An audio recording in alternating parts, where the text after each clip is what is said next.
What's going on, everybody? Today I offered I didn't offer.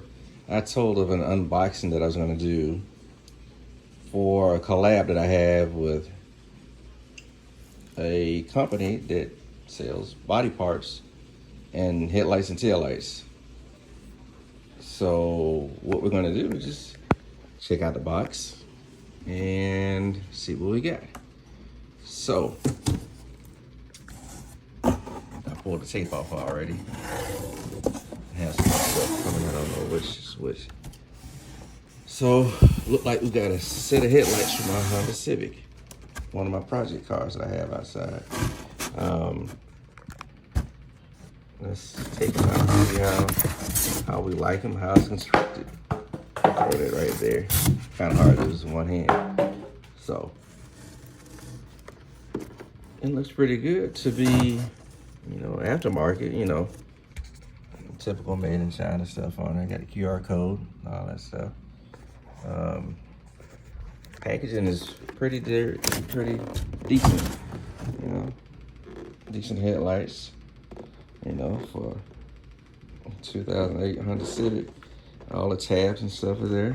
It looks like stock. The only thing that I see that might be slightly different is, it's got all the rubber gaskets and everything like it should be in place. Got all the connectivity and the whole nine. Feels pretty stable. Feels pretty solid. So we got that one. I'll move that over there. And here's the other one.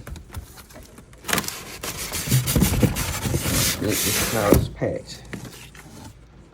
So give you all that information in case you have any issues with customer support. And I'll put a description in the bottom of this video. So like I said, it seems pretty solid. It is pretty solid. Oh, just noticed that. That's pretty slick. So it has the amber tracers around it, around the high beam. So it's just something to add a little spice to your car. And it's slightly tweaked. And the next video is gonna be me installing them on my Civic. Like, share, subscribe. And thanks as always.